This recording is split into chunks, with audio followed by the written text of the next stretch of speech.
Praise God. എൻ്റെ പേര് മഞ്ജു. ദൈവത്തിന്റെ നാമത്തിന് മഹത്വം ഉണ്ടാകട്ടെ. യേശുക്രിസ്തു സൃഷ്ടാവായ ദൈവമാണ്, രാജാതി രാജാവാണ് അല്ലെ. സകലതിനെയും സൃഷ്ടിച്ചത് അവൻ. സകലതിനെയും സൃഷ്ടിക്കപ്പെട്ടിരിക്കുന്ന യേശു വഴി, യേശുവിന് വേണ്ടി അല്ലെ. അവൻ ന്യായാധിപനാണ്. യേശുവിന്റെ സിംഹാസനം, രാജാവാണല്ലോ യേശുക്രിസ്തു. അപ്പൊ യേശുവിന്റെ സിംഹാസനം ബേസ്ഡ് ആയിരിക്കുന്നത്, യേശുവിന്റെ സിംഹാസനത്തിന്റെ ഫൗണ്ടേഷൻ എന്ന് പറഞ്ഞാൽ സത്യവും നീതിയുമാണ് അല്ലെ. റൈച്ചസ്നെസ്സും ജസ്റ്റിസുമാണ്. അപ്പൊ യേശു തൻ്റെ കയ്യിൽ ഒരു ചെങ്കോലുമായിട്ട് വരുന്നു, നമ്മളെ ഭരിക്കുന്നതിന് വേണ്ടി അല്ലെ. നമ്മളെ ന്യായം വിധിക്കുന്നതിന്. ന്യായം വിധി ദൈവം ചെയ്യാൻ പോകുന്നത് തൻ്റെ ഗൃഹത്തിൽ നിന്നാണ് അല്ലെ. അങ്ങനെയാണ് പത്രോസിൽ എഴുതിയിരിക്കുന്നത്. അപ്പൊ അങ്ങനെയാകുമ്പോൾ നമ്മളെ തന്നെ ഒരുക്കേണ്ടതുണ്ട് അല്ലെ. യേശുവിന്റെ വരവ് എന്ന് വേണമെങ്കിലും സംഭവിക്കാം. യേശുവിനെ നമ്മൾ കാത്തിരിക്കുകയാണല്ലേ, യേശുവിന്റെ പൊന്മുഖം ഒന്ന് കാണുന്നതിന് വേണ്ടി. അപ്പോൾ നമ്മൾ യേശു പറയുന്ന വഴി കൂടെ നടക്കുകയാണെങ്കിൽ, യേശുവിന്റെ വചനം അനുസരിച്ച് നടക്കുകയാണെങ്കിൽ നമുക്ക് പേടിക്കേണ്ട കാര്യമില്ല. ന്യായവിധിക്കൊന്നും നമ്മൾക്ക് അതിനെപ്പറ്റി ഓർത്ത് ടെൻഷൻ അടിക്കേണ്ട ഒരു കാര്യമില്ല. പക്ഷെ അങ്ങനെയല്ല എങ്കിൽ, ചെയ്ത് കൂട്ടുന്നത് മൊത്തം ദൈവത്തിനെതിരായിട്ടുള്ള കാര്യമാണെങ്കിൽ നമ്മൾ വളരെ അധികം ഭയപ്പെടേണ്ട കാര്യമുണ്ട് അല്ലെ. അപ്പൊ അതിനെപ്പറ്റിയാണ് എനിക്ക് പറയാനുള്ളത്. ഇന്ന് സങ്കീർത്തനം 50 സംസാരിക്കാൻ അതിന് മുമ്പായിട്ട് നമുക്കൊന്ന് പ്രാർത്ഥിക്കാം. പ്രാർത്ഥിച്ച ശേഷം സംസാരിക്കാം. കർത്താവേ, സമയത്ത് നന്ദി പറയുന്ന കർത്താവേ, അങ്ങയുടെ സ്നേഹം പോലെ സ്നേഹമില്ല. Thank you Jesus. യേശു അങ്ങ് എത്രയും പെട്ടെന്ന് വരുന്ന കർത്താവ് ലോർഡ് ഫാദർ, അങ്ങയുടെ പൊന്മുഖം കാണുന്നതിന് വേണ്ടി കർത്താവേ ഞങ്ങൾ വെയിറ്റ് ചെയ്യുക കർത്താവ്. Thank you so much father God. ഈ ലോകത്ത് സമാധാനം ഉണ്ടാകും കർത്താവ് അങ്ങ് വന്ന് ഇവിടെ ഭരിക്കുമ്പോൾ കർത്താവ് Lord father God. Oh Jesus must. ഈ ലോകം ഞങ്ങൾക്കൊന്നും തന്നെ ഓഫർ ചെയ്യുന്നില്ല കർത്താവ്, പാടുകളും ക്രിമിനൽ തിങ്സും അല്ലാതെ ഒന്നുമില്ല കർത്താവ്. പക്ഷെ അങ്ങ് വരുന്ന ദിവസം കർത്താവേ ലോർഡ് ജീസസ് മസ്റ്റ് ഞങ്ങൾക്ക് സമാധാനം സന്തോഷം ഉണ്ടാകും കർത്താവേ. Thank you Jesus must. Thank you Lord God mighty must. Praise and worship you mighty father. ഞങ്ങളോട് സംസാരിക്കണം എന്ന് അപേക്ഷിക്കുന്ന ഹോളി സ്പിരിറ്റ് ഗോഡ്, അങ്ങാണ് ടീച്ച് ചെയ്യണേ കർത്താവ് ലോർഡ് ഫാദർ. ഞങ്ങളുടെ ഹൃദയങ്ങളെ പ്രിപ്പയർ ചെയ്യണേ പിതാവ്. അങ്ങേക്കായിട്ട് നന്ദി പറയാം, നിങ്ങളുടെ സ്നേഹത്തെ പിതാവ്. Thank you so much must. Praise and worship in Jesus name. Amen. നമുക്കിത് സങ്കീർത്തനം 50 എന്ന് വായിക്കാം. ആദ്യം തൊട്ട് 1-ാമത്തെ വാക്ക് തൊട്ട് 23-ാമത്തെ വാക്ക് വരെ പെട്ടെന്നൊന്ന് വായിക്കുമ്പോൾ ഇങ്ങനെയാണ് പറഞ്ഞിരിക്കുന്നത്. അപ്പൊ ഇത് എഴുതിയിരിക്കുന്ന ആസാഫ് ആണ് അല്ലെ. അപ്പൊ ആസാഫ് എന്ന് പറയുമ്പോൾ അറിയാം. ഒരു കാര്യം പറയട്ടെ, സങ്കീർത്തനം എല്ലാം എഴുതി വെക്കുന്നത് ഡേവിഡ് അല്ല. പൊതുവേ ഉള്ള ഒരു ധാരണ എന്താന്ന് വെച്ചാൽ എല്ലാ സങ്കീർത്തനങ്ങളും എഴുതി വെച്ചിരിക്കുന്നത് ഡേവിഡാണ് അല്ലെ. അപ്പൊ ഡേവിഡ് തന്നെയല്ല എഴുതിയിരിക്കുന്നത്. ഇപ്പൊ മോസസ് വരെ എഴുതിയിട്ടുണ്ട് അല്ലെ സങ്കീർത്തനം. അപ്പൊ ആസാഫും അതേപോലെ തന്നെ ഒരു സങ്കീർത്തനക്കാരനായിരുന്നു. ആസാഫ് എന്ന് പറയുമ്പോൾ ഡേവിഡ് ദൈവത്തിന് വർഷിപ്പ് ചെയ്യുന്നതിന് വേണ്ടി അല്ലെ, ആർക്ക് ഓഫ് കവനന്റിന്റെ മുമ്പിൽ ദൈവത്തെ വർഷിപ്പ് ചെയ്യുന്നതിന് വേണ്ടി എന്താ പറയാ അപ്പോയിന്റ് ചെയ്ത ലീഡറാണ് ആസാഫ്. അദ്ദേഹം ഒരു മ്യൂസിഷ്യൻ മാത്രമായിരുന്നില്ല, അദ്ദേഹം ഒരു പ്രോഫറ്റും കൂടിയായിരുന്നു. പ്രൊഫറ്റിക്കലി ആയിട്ട് അദ്ദേഹം ഒരുപാട് എഴുതിയിട്ടുണ്ട്. അപ്പൊ അങ്ങനെ തന്നെ നമുക്ക് ഡേവിഡിന്റെ കാര്യം നോക്കുമ്പോൾ ഡേവിഡും അങ്ങനെ തന്നെയാണ്. ഡേവിഡ് ഒരു രാജാവ് തന്നെയായിരുന്നില്ല, ഒരു സങ്കീർത്തനക്കാരൻ തന്നെയായിരുന്നില്ല, പിന്നെ ഒരു പ്രോഫറ്റും കൂടിയായിരുന്നു. യേശുക്രിസ്തുവിനെ പറ്റി ഡേവിഡ് എഴുതിയിട്ടുണ്ട് അല്ലെ. അപ്പൊ ദൈവത്തിന്റെ ആത്മാവ് ആരിൽ വസിക്കുന്നു, അവര് ദൈവം എങ്ങനെ ഉപയോഗിക്കുന്നു, അവര് എല്ലാം ദൈവത്തിനെ പറ്റി പറഞ്ഞിട്ടുണ്ട്. നേരത്തെ കാര്യം പറയുന്ന ഓൾഡ് ടെസ്റ്റ്മെന്റിന്റെ കാര്യം അല്ലെ. ഒരുപാട് പേര് വഴി യേശുവിനെ പറ്റി പറഞ്ഞിട്ടുണ്ട്. മോസസ് വരെ യേശുവിനെ പറ്റി പറഞ്ഞിരിക്കുന്നു. എന്നെ പോലത്തെ ഒരു പ്രോഫറ്റ് നിങ്ങളുടെ ഇടയിലേക്ക് അല്ലെ, നിങ്ങളിൽ നിന്ന് തന്നെ വരാൻ പോകുന്നുള്ള കാര്യമെല്ലാം മോസസ് പറഞ്ഞിട്ടുണ്ട്. അപ്പൊ ദൈവം തന്റെ മകനെ പറ്റി വെളിപ്പെടുത്തിക്കൊണ്ടിരുന്നു അല്ലെ, കൊടുത്തിരുന്നു എല്ലാവർക്കും തന്നെ അല്ലെ. അപ്പൊ അവർ നമ്മൾക്ക് വേണ്ടി എഴുതി വെച്ചിരുന്നു. അപ്പൊ ഇവിടെ അധ്യായം 50 സങ്കീർത്തനം 50 ആസാഫ് എഴുതുവാണ്.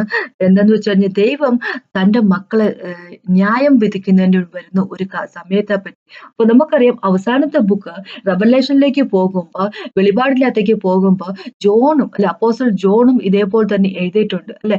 നമുക്കറിയാം പത്രോസ് വഴിയും പൗലോസ് അല്ലെ, പോൾ വഴി എല്ലാം ദൈവം റിപ്പീറ്റഡ് ആയിട്ട് പറഞ്ഞിരിക്കുന്ന ഒരു കാര്യമാണ് ഒരു ന്യായവിധിന്റെ ദിവസമുണ്ട് എന്നുള്ള കാര്യം. അത് നമുക്കറിയാം പത്രോസില് എഴുതിയിട്ട് 1-ാമത്തെ പത്രോസിന്റെ 4-ാമത്തെ ചാപ്റ്റർ 17-18 വാക്കുകൾ ഇങ്ങനെ പറഞ്ഞിരിക്കുന്നത്, ന്യായവിധി തുടങ്ങുന്നത് നമ്മളുടെ ഇടയിൽ നിന്നാണ്, ദൈവത്തിന്റെ മക്കളിൽ നിന്നാണ് തുടങ്ങുന്നത് അല്ലെ. അപ്പൊ 50-ാമത്തെ സങ്കീർത്തനത്തിൽ ഇങ്ങനെ പറഞ്ഞിരിക്കുന്നത്, പെട്ടെന്നൊന്ന് വായിക്കുക. ഇങ്ങനെ പറഞ്ഞിരിക്കുന്നത് നമ്മളിപ്പോ വായിക്കുന്ന അനുസരിച്ച് നമുക്ക് സംസാരിച്ചുകൊണ്ട് പോകാം. അപ്പം ദൈവം ഇങ്ങനെ പറയാം, ദൈവം യഹോവയായ ദൈവം അരുളി ചെയ്യുന്നു. ദൈവം അരുളി ചെയ്യുന്ന കാര്യം അല്ലെ,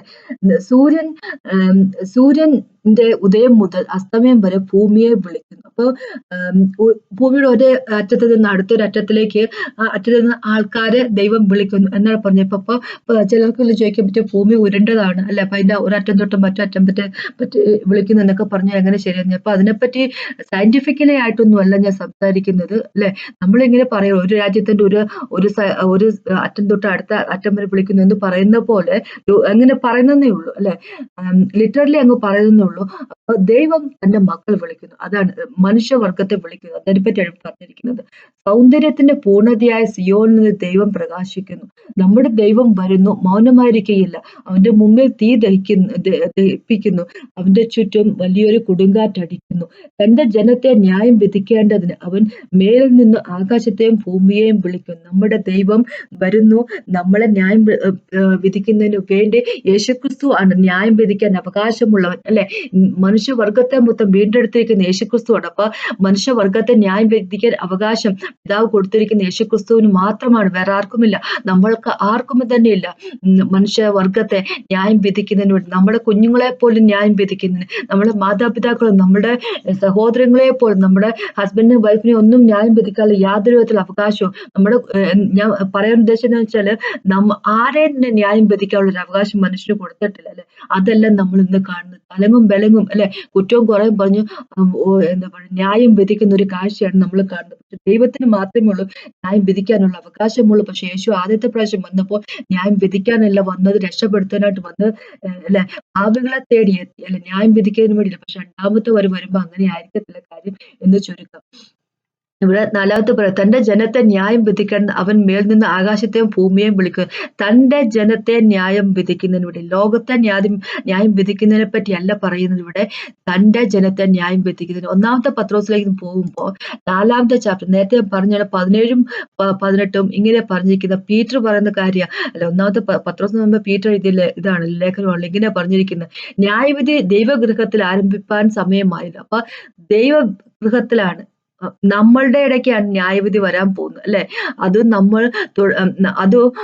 നമ്മൾ തുടങ്ങിയ ദൈവത്തിന്റെ സുവിശേഷം അനുസരിക്കാത്തവരുടെ അവസാനം എന്താവും? അപ്പൊ ന്യായവിധി സ്റ്റാർട്ട് ചെയ്യുന്നത് ദൈവത്തിന്റെ മക്കളുടെ ഇടയ്ക്കാണെങ്കിൽ അപ്പൊ അത് സുവിശേഷം ഒന്നും അനുസരിക്കാതെ ദൈവത്തെ അറിയാതെ നടക്കുന്ന ലോകത്തിന്റെ കാര്യം എന്തായിരിക്കും എന്നാണ് പീറ്റർ ഇവിടെ ചോദിക്കുന്നത്. 18ാമത്തെ വാക്ക് പറയാം, നീതിമാൻ പ്രയാസേന പ്രാപിക്കുന്നു എങ്കിൽ അഭക്തന്റെയും പാപിയുടെയും ഗതി എന്താകും അല്ലെ.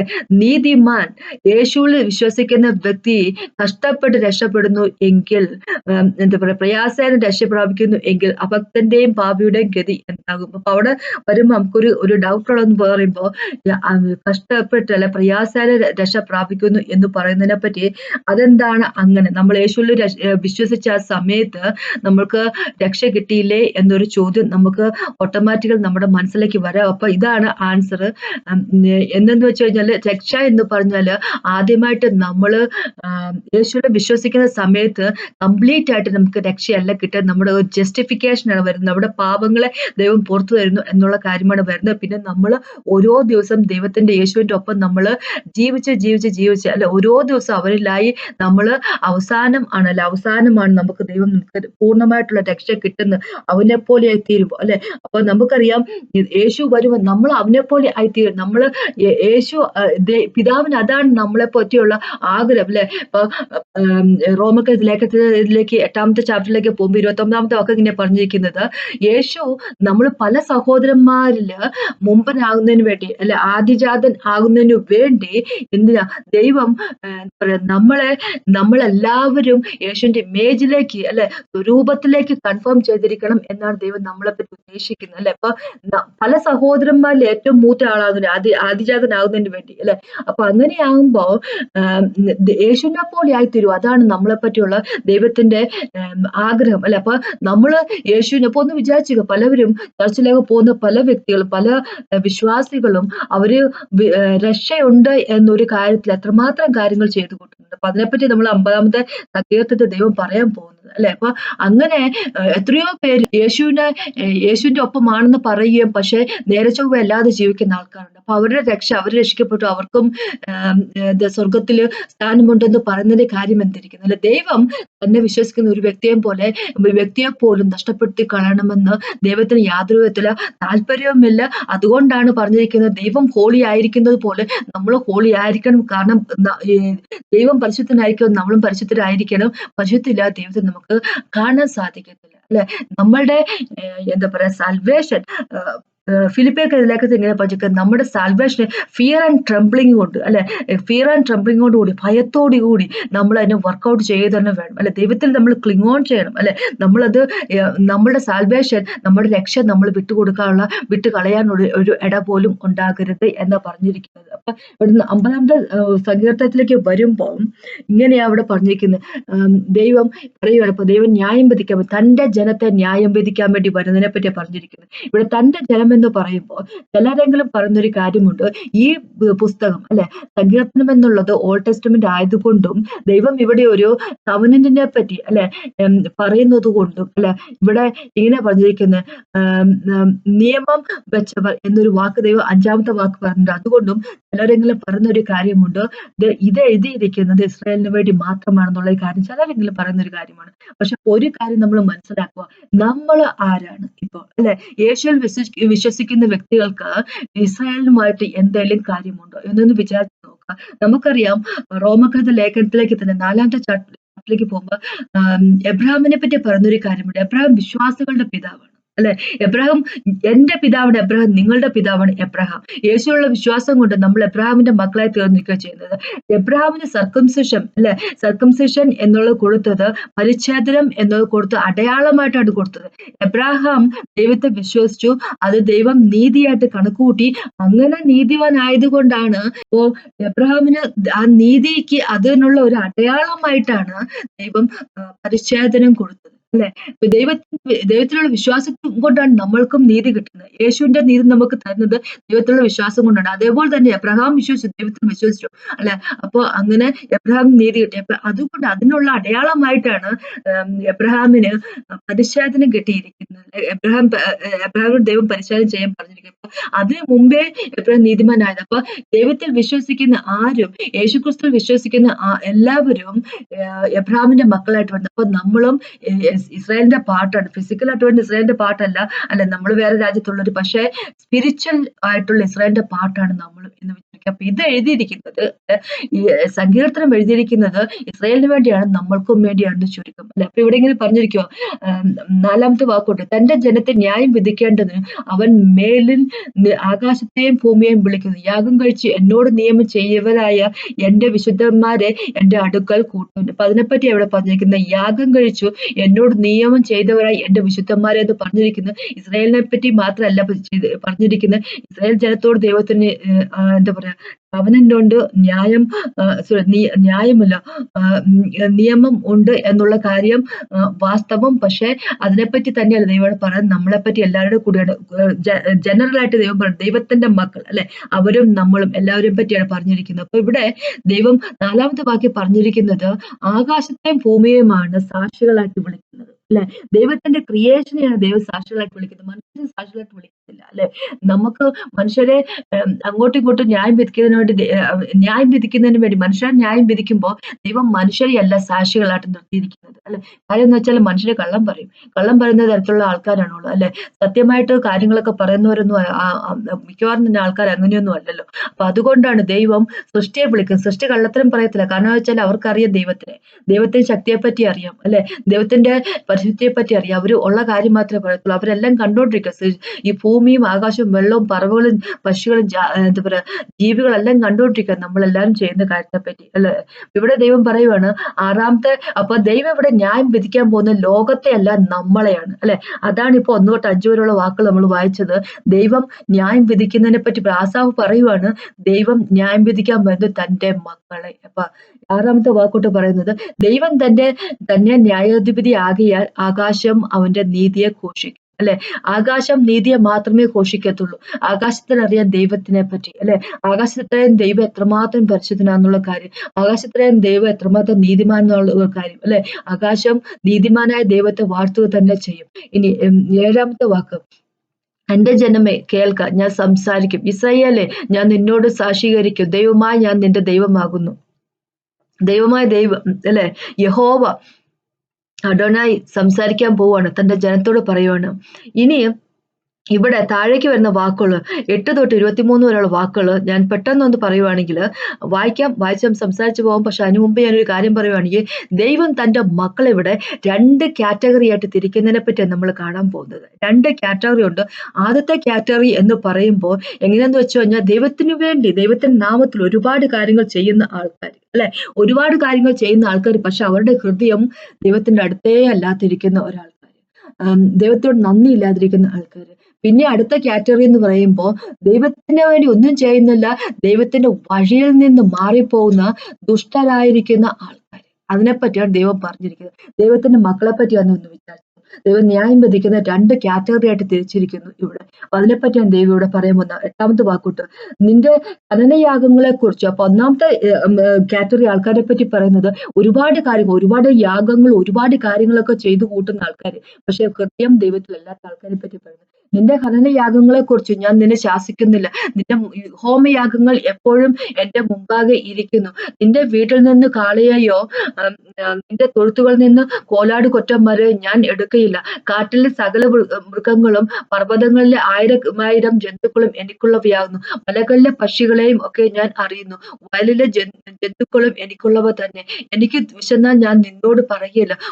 ഭൂലോകവും അതിലെ നിറവും എന്റെ അത്രേ. ഞാൻ കാളകളുടെ മാംസം തിന്നുമോ? കോലാട്ടുകുറ്റന്മാരുടെ രക്തം കുടിക്കുമോ? ദൈവത്തിന് സ്തോത്രയാഗം അർപ്പിക്കുക, അത്യുന്നതന് നിന്റെ നേർച്ചകളെ കഴിക്കുക. കഷ്ടകാലത്ത് എന്നെ വിളിച്ചപേക്ഷിക്കുക, ഞാൻ നിന്നെ വിടുവിക്കും, നീ എന്നെ മഹത്വപ്പെടുത്തുകയും ചെയ്യുന്നു. അപ്പൊ ഇവിടെ ദൈവം പറഞ്ഞിരിക്കുക, ആട്ടുകൊറ്റന്മാരെയും ആളുകളെയും എല്ലാം ബലി കൊടുക്കുന്ന ഒരു കൂട്ടം ആൾക്കാർ. പക്ഷെ ഇവിടെ ദൈവം പറഞ്ഞിരിക്കുക, എനിക്കിതിന്റെയൊക്കെ ആവശ്യമുണ്ടോ അല്ലെ? നീ കൊണ്ടുവന്ന യാഗങ്ങളെ പറ്റി ഒന്നും ഞാൻ കുറ്റം പറയാൻ പോകുന്നില്ല, നീ ചെയ്യുന്ന കാര്യങ്ങളെ പറ്റി ഞാൻ കുറ്റം പറയാൻ പോകുന്നില്ല. പക്ഷേ നിന്റെ ഹൃദയം എന്നിലല്ല അല്ലെ, നിന്റെ ഹൃദയത്തിന്റെ ഉള്ളിൽ എന്നോടുള്ള നന്ദിയില്ല. നിന്റെ ഹൃദയം ഒരുപാട് ദൂരത്തിലാണ് എന്നിൽ നിന്ന്. ദൈവത്തെ സ്തോത്രയാഗം അർപ്പിക്കുക, അത്യുന്നതന്റെ നിന്റെ നേർച്ചകളെ കഴിക്കുക. അപ്പൊ അങ്ങനെ കഴിച്ചതിന് ശേഷം കാലാകാലത്ത് എന്നെ വിളിച്ചപേക്ഷിക്കുക, ഞാൻ നിന്നെ വിടുവിക്കും, നീ എന്നെ മഹത്വപ്പെടുത്തുകയും ചെയ്യും അല്ലെ. അപ്പൊ ഹൃദയത്തിന് നന്ദിയില്ലാത്ത ആൾക്കാരെ പറ്റി ദൈവം പറഞ്ഞിരിക്കുന്നത്. ഇവർ ഒരുപാട് കാര്യങ്ങൾ ചെയ്യുന്നു, ദൈവത്തിന് വേണ്ടി ഒരുപാട് കാര്യങ്ങൾ ചെയ്യുന്നു, പക്ഷെ ദൈവം ആരെന്നോ, ദൈവത്തിന് നന്ദി കൊടുക്കുകയോ, സൃഷ്ടാവായ ദൈവം എന്താണ് ചെയ്തെന്നോ ഉള്ള ഒരു കാര്യം ഒന്നിനെ പറ്റിയും അറിയാതെ അല്ലെ, എന്തൊക്കെയോ ചെയ്തു കൂട്ടുന്ന ആൾക്കാർ. നമുക്കറിയാം, നമ്മള് വെളിപാട് പുസ്തകത്തിലേക്ക്, റെവലേഷനിലേക്ക് പോകുമ്പോൾ 2ാമത്തെ ചാപ്റ്ററിൽ എഫേഷ്യൻ ചർച്ചിനെ പറ്റി പറഞ്ഞിട്ടുണ്ട്. അവർ ഒരുപാട് കാര്യങ്ങൾ ദൈവത്തിന് വേണ്ടി ചെയ്യുന്ന ചർച്ചയായിരുന്നു, വളരെ സ്ട്രോങ് ആയിട്ടുള്ള ചർച്ച. പക്ഷെ ഹൃദയം ദൈവത്തിലായിരുന്നില്ല എന്ന് മാത്രം. സ്നേഹം ഉണ്ടായിരുന്നില്ല ദൈവത്തോട്. ഒരു കാലത്ത് സ്നേഹം ഉണ്ടായിരുന്നു, പക്ഷെ ആ സ്നേഹത്തിൽ നിന്നെല്ലാം പോയിട്ട് ഒരുപാട് കാര്യങ്ങൾ ചെയ്തു കൂട്ടുകയും, പക്ഷെ അതേ സമയത്ത് എന്തൊക്കെയോ ചെയ്തു കൂട്ടുന്നു, പക്ഷെ അവിടെ ദൈവത്തിൽ നിന്ന് ഒരുപാട് അകലത്തിലായി പോയ ചർച്ചിനെ പറ്റി പറഞ്ഞിരിക്കുന്നത്. എന്ന് പറയുന്ന പോലെയാണ് ഇവിടെ ദൈവം പറഞ്ഞിരിക്കുന്നു, ഒരു ഗ്രൂപ്പിൽപ്പെട്ട ആൾക്കാർ അല്ലെ, ദൈവം തന്റെ മക്കൾ 2ആയിട്ട് തിരിക്കുന്നു ഇവിടെ. അത് ആദ്യത്തെ ഗ്രൂപ്പിനെ പറ്റി പറയുന്നത്, എന്തെല്ലാം കാര്യങ്ങൾ ചെയ്യുന്നു, ഒരുപാട് കാര്യങ്ങൾ ചെയ്യുന്ന വ്യക്തികൾ അല്ലെ, തങ്ങളുടെ ട്രഡീഷൻ അല്ലെ, തന്റെ പാരമ്പര്യമായിട്ട് കിട്ടിയിരിക്കുന്ന കാര്യങ്ങൾ, അല്ലെങ്കിൽ എന്താ പറഞ്ഞ ഒരുപാട് ബലികൾ കൊടുക്കുന്ന ആൾക്കാർ, പക്ഷെ ദൈവത്തോട് നന്ദിയില്ലാത്ത ഹൃദയം ഒരുപാട് കട്ടിയായി പോയിരിക്കുന്ന ആൾക്കാരെ പറ്റിയാണ് ഇവിടെ പറഞ്ഞത്. ഇവിടെ പറയുക, നിങ്ങള് എനിക്ക് സ്തോത്രയാഗമാണ് അർപ്പിക്കേണ്ടത്, നിങ്ങളുടെ ഈ ബലി കൊണ്ടൊന്നും എനിക്ക് കാര്യമില്ല, നിങ്ങളുടെ പ്രവൃത്തികളല്ല ഞാൻ ഉദ്ദേശിക്കുന്നത്. ദൈവത്തിന് ആവശ്യം നമ്മളെയാണ് അല്ലെ, നമ്മളുടെ പ്രവൃത്തിയല്ല ദൈവം ഉദ്ദേശിക്കുന്നത്, നമ്മളുടെ പ്രവൃത്തിയല്ല ദൈവത്തിന് ആവശ്യം, നമ്മളെയാണ് ദൈവത്തിന് ആവശ്യം. നമ്മൾ ദൈവത്തിന്റെ അടുത്തായിരിക്കുക എന്നുള്ളതാണ് ഏറ്റവും വലിയ കാര്യം. നമ്മൾ ബലി കൊടുത്തില്ലേലും കാര്യമില്ല, ദൈവം നമ്മളോട് പറഞ്ഞ ഒരൊറ്റ കാര്യം മാത്രമേ ഉള്ളൂ, നിങ്ങൾ നന്ദിയുള്ളവരായിരിക്കുക, സ്തോത്രയാഗം അർപ്പിക്കുക എന്ന് പറഞ്ഞത് നിങ്ങൾ നന്ദി പറയുക അല്ലെ, എപ്പോഴും നന്ദിയോടെ ഇരിക്കുക, എല്ലാ സാഹചര്യത്തിലും നന്ദിയോടെ ഇരിക്കുക എന്നുള്ളത് ദൈവം നമ്മളോട് പറഞ്ഞിരിക്കുന്ന കൽപ്പനയാണ് അല്ലെ. അപ്പൊ അതനുസരിച്ച് ജീവിക്കുക, അത് മാത്രമേ ദൈവം നമ്മളിൽ നിന്ന് ഉദ്ദേശിക്കുന്നുള്ളൂ. ചെയ്യുന്നത് സകല പ്രോസ്പെരിറ്റി തരുന്നതും സകലം തരുന്ന അവൻ മാത്രമാണ് അല്ലെ. നമ്മൾ സ്തോത്രം യാഗം അർപ്പിക്കുന്ന വ്യക്തികൾ ആയിരിക്കുക അല്ലെ. പിന്നെ ഇവിടെ പറഞ്ഞിരിക്കുന്ന ഒരു കാര്യം എന്താന്ന് വെച്ച് കഴിഞ്ഞാല്, ദൈവം നമ്മളോട് ദൈവത്തോട് നമ്മൾ വെച്ചിരിക്കുന്ന നേർച്ചകളെ അത്യുന്നതൻ നിന്റെ നേർച്ചകളെ കഴിക്കുക എന്ന് പറഞ്ഞിട്ട് വാവ് അല്ലെ. അപ്പൊ ദൈവത്തിന്റെ പേര് നമ്മൾ എന്തെങ്കിലും ഒരു നേർച്ച പറഞ്ഞിട്ടുണ്ടെങ്കിൽ എന്ന് വെച്ച് കഴിഞ്ഞാൽ ഞാൻ ഇങ്ങനെ ചെയ്തോളാം എന്ന് പറഞ്ഞിട്ടുണ്ടെങ്കിൽ അല്ലെ, ദൈവം ഞാൻ ഫാസ്റ്റിംഗ് എടുത്തോളാം എന്ന് പറഞ്ഞിട്ടുണ്ടെങ്കിൽ, അല്ലെ ദൈവം ഞാൻ ഇത്രയും എന്താ കുറെ ഓഫറിങ് കൊടുത്തോളാം ദൈവത്തിന് എന്ന് പറഞ്ഞിട്ടുണ്ടെങ്കിൽ, ഏതെങ്കിലും കാര്യം ആർക്കെങ്കിലും ചെയ്തോളാം എന്ന് ദൈവത്തോട് നമ്മൾ ഒരു ഉടമ്പടി എടുത്തിട്ടുണ്ടായെങ്കിൽ അല്ലെ, ഒരു എന്താ പറയാ വാവ് എടുത്തിട്ടുണ്ടെങ്കിൽ അത് ചെയ്യുന്ന വ്യക്തികളായിരിക്കും. അത് ചെയ്യാതിരിക്കുന്ന വ്യക്തികളായിരിക്കരുത് അല്ലെ. നമ്മൾ ഒരിക്കൽ പോലും അത് നോ എന്ന് പറയരുത്. നമ്മൾ ദൈവത്തിന്റെ പേരിൽ എന്തെങ്കിലും കാര്യങ്ങൾ നമ്മൾ ഏറ്റെടുത്തിട്ടുണ്ടെങ്കിൽ അത് അപ്പടി തന്നെ ചെയ്യുക. ഡ്യൂട്ടറോണമിക്കകത്ത് അല്ലെ, എന്താ പറയുക, ആവർത്തന പുസ്തകത്തിന്റെ അകത്തൊക്കെ പറഞ്ഞിരിക്കുന്ന ഒരു കാര്യമാണ്, ഒരിക്കലും ചെയ്യാതെ ഇരിക്കരുത് എന്ന് പറഞ്ഞിരിക്കുക. ഇനി രണ്ടാമത്തെ ഗ്രൂപ്പിനെ പറ്റി ദൈവം പറഞ്ഞിരിക്കുക. എന്താ പറയുക, 16-ാമത്തെ വാക്ക് തൊട്ട് 22-ാമത്തെ വരെ വാക്കുകൾ ദൈവം ഇങ്ങനെ പറഞ്ഞിരിക്കുന്നത്. എന്നാൽ ദുഷ്ടനോട് ദൈവം അരുളി ചെയ്യുന്നു. അപ്പൊ ഒന്നാമത്തെ ഗ്രൂപ്പിൽപ്പെട്ട ആൾക്കാരെ പറ്റി ദൈവം പറഞ്ഞത്, ദൈവത്തിനോട് നന്ദി പറയാത്ത, നന്ദിയുള്ള ഒരു ഹൃദയം ഇല്ലാത്ത ഒരാൾക്കാർ, എന്തൊക്കെയോ ചെയ്തു കൂട്ടുന്നു, അവരെ പാരമ്പര്യം അനുസരിച്ച് ജീവിക്കുന്ന ആൾക്കാർ അല്ലെ. അവര് എന്താ പറയുക, വർക്ക് കൊണ്ട് ദൈവത്തെ പ്രീതിപ്പെടുത്താൻ വേണ്ടി ശ്രമിക്കുന്ന ആൾക്കാര്. സാൽവേഷൻ വരുന്ന വർക്ക് കൊണ്ടല്ല, ദൈവത്തിന്റെ ഗ്രേസ് മാത്രമാണ്. ഒരു പ്രവൃത്തി കൊണ്ടും ഒരു വ്യക്തിക്ക് ഒരിക്കൽ പോലും അല്ലെ ദൈവത്തെ പ്രീതിപ്പെടുത്താൻ സാധിക്കത്തില്ല. ഒരു ബലി കൊടുത്തുകൊണ്ട് ഒരു വ്യക്തി ബലി കൊടുത്തുകൊണ്ട് ദൈവത്തിന് നമുക്ക് റൈച്ചസ്നെസ്, നമുക്ക് സാൽവേഷൻ കിട്ടുന്നില്ല അല്ലെ. അത് പ്യുവറായിട്ട് ഗ്രേസ് മാത്രമാണ് അല്ലെ. നമ്മൾ ചെയ്യുന്നത് കൊണ്ട് ഒന്നുമല്ല, ദൈവത്തിന്റെ ഗ്രേസ് മാത്രമാണ് നമ്മൾ. പക്ഷെ അപ്പൊ ദൈവം എന്തിനാണ് ഇങ്ങനെ അന്ന് ഇസ്രായേൽ മക്കൾക്ക് ഈ എന്താ പറയുക ബലിയെ പറ്റി കൊടുത്തിരിക്കുന്നത് നമ്മൾ ചോദിക്കുമ്പോൾ അതിനുള്ള ഉത്തരം എന്താണെന്ന് വെച്ച് കഴിഞ്ഞാൽ, ദൈവം തന്നെ പറഞ്ഞിട്ടുണ്ട് റോമക്കത്ത് ലേഖനത്തിൽ 3-ാമത്തെ ചാപ്റ്ററിൽ ഇങ്ങനെ പറഞ്ഞിരിക്കുന്ന എല്ലാ എന്താ പറയുക സാക്രിഫൈസും അല്ല, ന്യായം അല്ലെ, ലോ കൊടുത്തിരുന്നത് എന്താന്ന് വെച്ച് കഴിഞ്ഞാൽ, ലോ അത് ഫുൾഫിൽ ചെയ്യുമ്പോൾ കാണിക്കുന്നത് തങ്ങൾ കുറ്റവാളികളാണ് അല്ലെ, കുറ്റവാളികളല്ല, തങ്ങൾ പാപികളാണെന്നുള്ളതിന് ഒരു അറിവ് കിട്ടുന്നതിന് വേണ്ടി മാത്രമാണ്. അപ്പൊ പാപികളാണ് തങ്ങൾ എന്ന് അറിവ് കിട്ടുമ്പോൾ ആൾക്കാർ ദൈവത്തിലേക്ക് കൊണ്ടുപോകുന്നു അല്ലെ, ദൈവത്തിലേക്ക് വരുന്നു അല്ലെ, ദൈവത്തിലേക്ക് വരുന്നു. അപ്പൊ അതിനുവേണ്ടി മാത്രമാണ്, ദൈവത്തിലേക്ക് ആൾക്കാരെ കൊണ്ടുവരുന്നതിന് വേണ്ടി മാത്രമാണ് ദൈവം ലോ കൊടുത്തിരിക്കുന്നത്. അവരുടെ തെറ്റുകളെ പറ്റി അല്ലെ മനസ്സിലാക്കി കൊടുക്കുന്നതിന് വേണ്ടി, തങ്ങൾക്ക് തെറ്റുകളുണ്ട്, തങ്ങൾക്ക് കുറ്റങ്ങളുണ്ട്, തങ്ങൾക്ക് ഒരു രക്ഷയുടെ ആവശ്യമുണ്ട്, നിങ്ങൾ പരിശുദ്ധരല്ല ഒന്ന് മനസ്സിലാക്കി കൊടുക്കുന്നതിന് വേണ്ടിയും അതുവഴി ദൈവത്തിലേക്ക് ആൾക്കാരെ കൊണ്ടുവരുന്നതിന് വേണ്ടി മാത്രമാണ് ദൈവം ലോ കൊടുത്തിരിക്കുന്നത്. അല്ലാതെ ലോ ന്യായപ്രമാണത്തിൽ പറഞ്ഞിരിക്കുന്ന കാര്യങ്ങളെല്ലാം ചെയ്തിട്ട് ഒരു വ്യക്തിയെ പോലും ഒരിക്കൽ പോലും എന്താ പറയാ സാൽവേഷൻ കിട്ടത്തില്ല. ഒരു വ്യക്തി ഇപ്പോൾ ഒരിക്കൽ പോലും ദൈവത്തെ പ്രീതിപ്പെടുത്താൻ സാധിക്കത്തില്ല. ഇനി 16-ാമത്തെ വാക്കോട്ട് ഇങ്ങനെ പറഞ്ഞിരിക്കുന്നത്, എന്നാൽ ദുഷ്ടനോട് ദൈവം അരുളി ചെയ്യുന്നു. അപ്പൊ ഇവിടെ ദൈവം തന്റെ മക്കളെ ന്യായം വിധിക്കാൻ വേണ്ടി വന്നിട്ട് ചില ആൾക്കാരെ വിളിക്കുന്ന കാര്യം ദുഷ്ടനോട് ദൈവം അരുളി ചെയ്യുന്നത്. അപ്പൊ അതെന്തൊരു കാര്യം, ഒരു വിക്കഡ് എന്ന് പറഞ്ഞിരിക്കുന്നത് ഇംഗ്ലീഷ് ബൈബിളിൽ കഴിയുമ്പോൾ, വിക്കഡ് ആയിട്ടുള്ള ആൾക്കാരോട് വിളിക്കുന്നത്. ദൈവം ഇവിടെ ന്യായം വിധിക്കുന്നത് ദൈവത്തിന്റെ ഗൃഹത്തെയാണ്, ദൈവത്തിന്റെ മക്കളെ ന്യായം വിധിക്കുന്നത്. അപ്പൊ ദൈവത്തിന്റെ ഗൃഹത്തിലും ഒരു ഗ്രൂപ്പ് ആൾക്കാർ ദുഷ്ടരുണ്ടെന്ന് വിചാരിച്ചു വേണം അല്ലെ. അപ്പൊ ദൈവം മോശമായിട്ട് കാര്യം ചെയ്തുകൊണ്ടല്ല, പക്ഷെ ആൾക്കാരുടെ നടപ്പ് അങ്ങനെ അല്ലാത്തതുകൊണ്ട് അല്ലെ, നേരെ ചൊവ്വ അല്ലാത്തതുകൊണ്ട്. പക്ഷെ ഇവർക്കൊന്നും എന്താ പറയുക, എന്താ പറയുക, ദൈവത്തിന്റെ കിങ്ഡത്തിൽ ന്യൂ ജെറുസലേമിലേക്ക് എൻട്രി ഇല്ലെന്ന് വിചാരിച്ചു. ന്യൂ ജെറുസലേമിലേക്ക് എൻട്രി ഉണ്ടാവുന്ന ആൾക്കാര് അവർ പരിശുദ്ധരായിരിക്കും. ദൈവത്തിന്റെ വഴി കൂടെ നിന്ന് പരിശുദ്ധരായിട്ടുള്ള വ്യക്തികൾക്ക് മാത്രമേ അങ്ങോട്ട് എൻട്രി ചെയ്യാൻ പറ്റത്തുള്ളൂ അല്ലെ. അതിനാണല്ലോ ദൈവം ഇവിടെ ന്യായം വിധിക്കുന്നത് അല്ലെ. അതിനാണല്ലോ ദൈവം നേരത്തെ തന്നെ പറയുന്നത്, നിങ്ങൾക്ക് ന്യൂ ജെറുസലേമിലേക്ക് എൻട്രി ചെയ്യണമെങ്കിൽ, എന്റെ ഒപ്പം ആയിരിക്കണമെങ്കിൽ നിങ്ങൾ പരിശുദ്ധിയുള്ള ജീവിതശൈലി നിങ്ങൾ നയിച്ചേ സാധിക്കത്തുള്ളൂ എന്ന് ദൈവം ഇവിടെ പറഞ്ഞിരിക്കുന്നത്.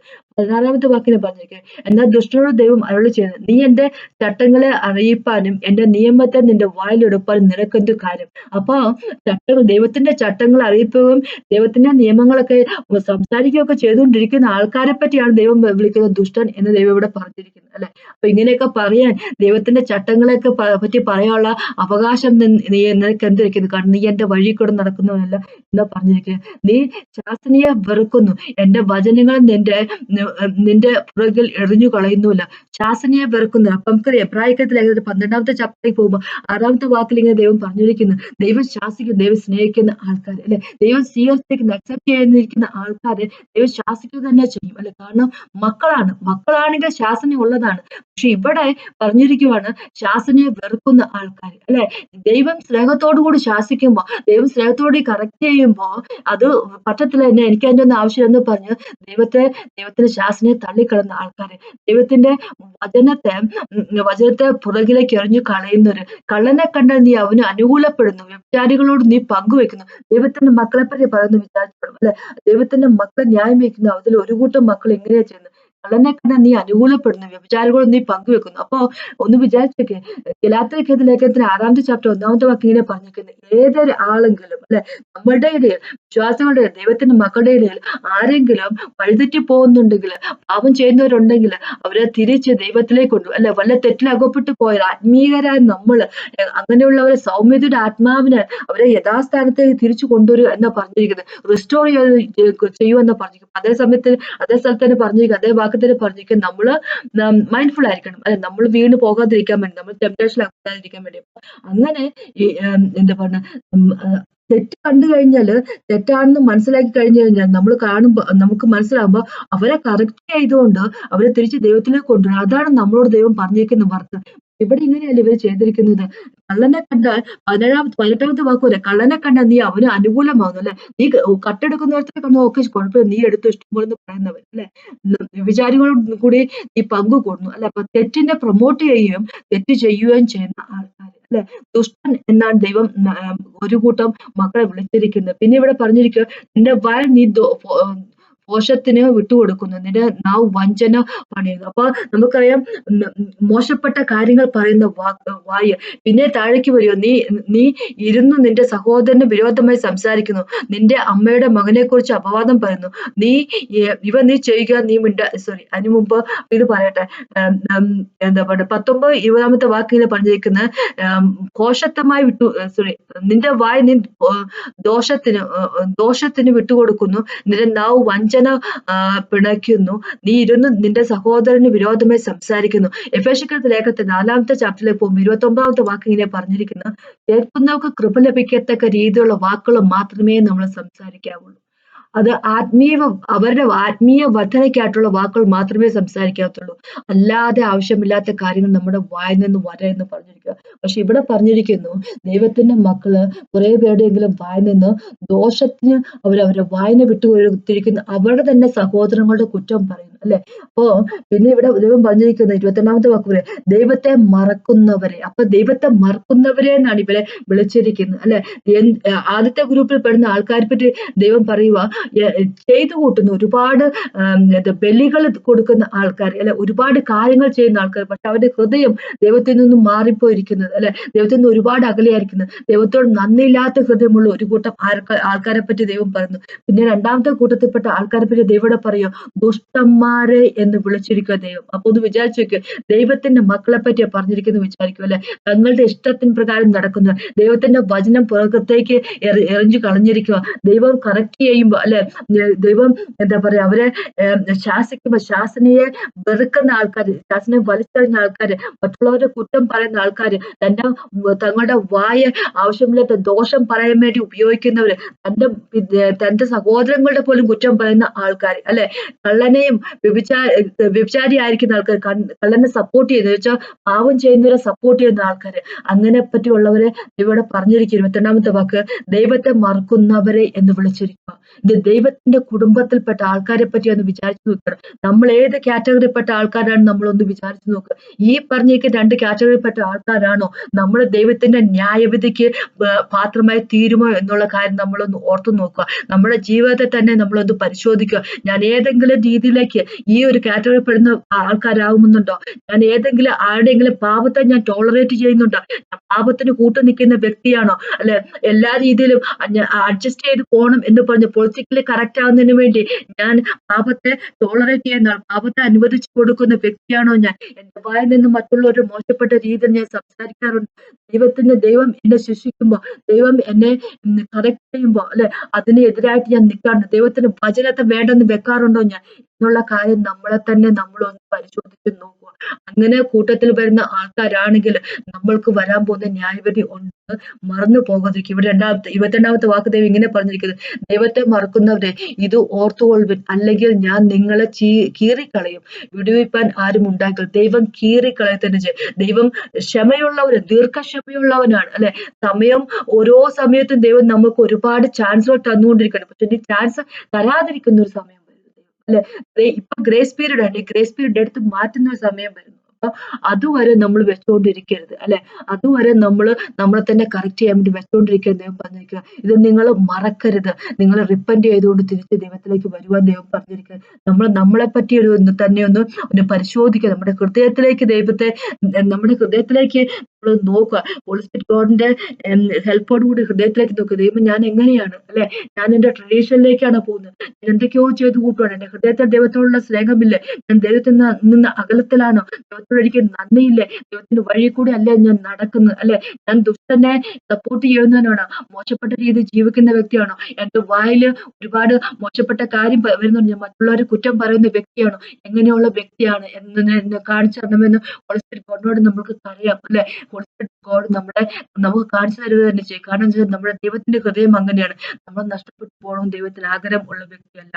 ദൈവം നമ്മളെ നശിപ്പിച്ചു കളയണമെന്ന് ആഗ്രഹിക്കുന്ന വ്യക്തിയല്ല. അതുകൊണ്ട് തന്നെ ദൈവം പറഞ്ഞിരിക്കുക അല്ലെ, ഇത് നിങ്ങൾ മറന്നു കളയരുത് എന്ന് പറഞ്ഞിരിക്കുക. ദൈവം നമ്മൾ മറക്കരുത്, ദൈവത്തിലേക്ക് തന്നെ നമ്മൾ തിരിച്ചു വരിക. 23ാമത്തെ വാക്ക് ഇങ്ങനെ പറഞ്ഞിരിക്കുന്നു, സ്തോത്രം എന്ന യാഗം അർപ്പിക്കുന്നവൻ എന്നെ മഹത്വപ്പെടുത്തുന്നു, തന്റെ നടപ്പിനെ ക്രമപ്പെടുത്തവന് ഞാൻ ദൈവത്തിന്റെ രക്ഷയെ കാണിക്കും.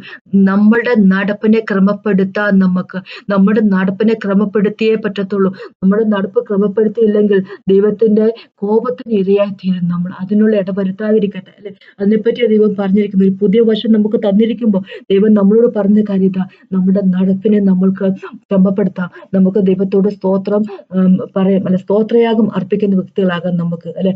അതിനെപ്പറ്റിയാണ് എനിക്ക് പറയാനുള്ളത്. നമുക്ക് നമ്മളെ തന്നെ ഒന്ന് പരിശോധിക്കാം, നമ്മുടെ ഹൃദയത്തെ തന്നെ ഒന്ന് പരിശോധിക്കാം. ദൈവത്തിന്റെ വഴി കൂടെ തന്നെ നമുക്ക് നടക്കാം. നമുക്കൊന്ന് പ്രാർത്ഥിക്കുന്നു. കർത്താവെ, സമയത്ത് നന്ദി പറയുന്നു, ഞങ്ങളുടെ സ്നേഹത്തോട് നന്ദി പറയുന്നു കർത്താവെ. Thank you Jesus master. ഞങ്ങൾക്ക് പിന്നെ അവസരം തരുന്നതിനായിട്ട് നന്ദി പറയുന്നു കർത്താവ്. ലോർഡ് ഫാദർ ഗോഡ്, ഞങ്ങൾ കുറ്റങ്ങളും തെറ്റുകളും ചെയ്തിട്ടുണ്ട്, പക്ഷെ എന്നാലും ഞങ്ങൾ തേടിയെത്തുന്ന സ്നേഹത്തോട് നന്ദി പറയുന്നു കർത്താവ്. ഞങ്ങളുടെ ഹൃദയത്തിലേക്ക് നോക്കാനുള്ള കൃപ തന്നെന്ന് അപേക്ഷിക്കുന്നു കർത്താവെ. തെറ്റുകളും കുറ്റങ്ങളും വന്നു പോയിട്ടുണ്ടെങ്കിൽ ക്ഷമിക്കണമെന്ന് അപേക്ഷിക്കുന്നു യേശുവിന്റെ നാമത്തിൽ തന്നെ. ആമേൻ. എന്നെ കേട്ടോണ്ടിരിക്കുന്ന ആൾക്കാരെ ഓർത്തല്ലോ പ്രാർത്ഥിക്കുന്ന അനുഗ്രഹിക്കുന്ന അപേക്ഷിക്കുന്ന യേശുവിന്റെ നാമത്തിൽ. ആമേൻ. കേട്ടാൻ നന്ദി. ദൈവത്തിനാമത്തിൽ മഹത്വം.